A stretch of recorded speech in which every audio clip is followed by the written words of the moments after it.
And it still baffles me that the chairman of our committee, Health, Education, I'm going to put that big, Health, Education, Labor, and Pension Committee, that was appointed by our Senate Democrats, is a self-proclaimed socialist. I'm not just calling that.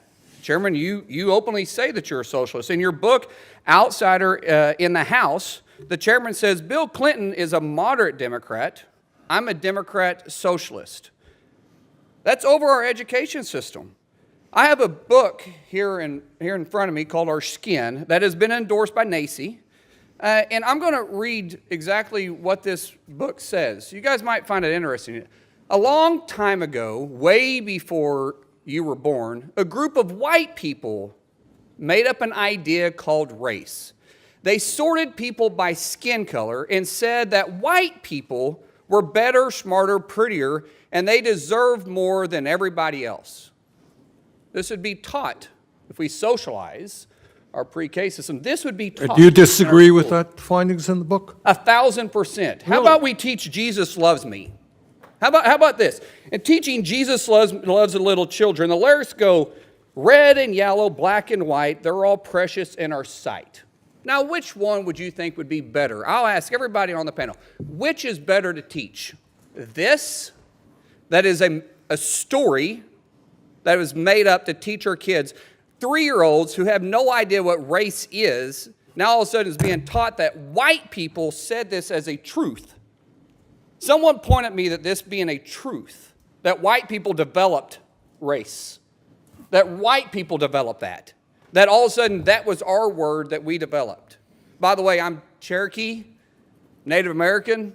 I think we have experienced a little bit of racism before in my life, Chairman. Senator Mullin. So I ask everybody on the panel, which one is better to teach? This or the Jesus Loves Me lyrics? Ma'am, I'll start down here. Just tell me which one. I don't have time for an explanation. What I'll tell you, Senator Mullin, is that what children in these early years develop their identity. I didn't ask the question. It's the question is which it's one important that our classrooms are. I'm just asking which one is better. Let her answer the question, please. My question is this. She will which answer one it is if she better? sees fit. Which one is better?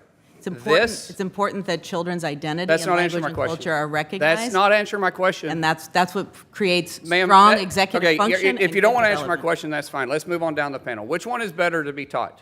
This book or the Jesus Loves Me lyrics that says everybody's skin doesn't matter. They're all precious in His sight. I think it's important to teach that all children are seen and valued for who they are, and that's so. But when you teach this, don't you think that other people are start saying that white kids are to blame?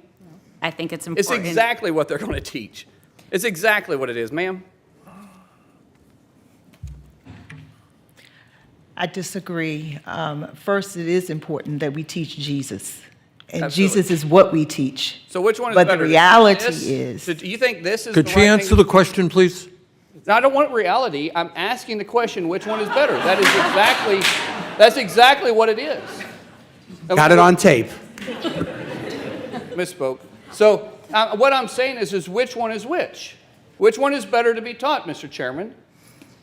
Is it this, or is it the Jesus? Is your question directed to me or Ms. Woman? Well, you keep interrupting me, saying they're not answering the question, Want to and I the wish question? you'd really stay out of my questions. It's his question. He gets to dictate it.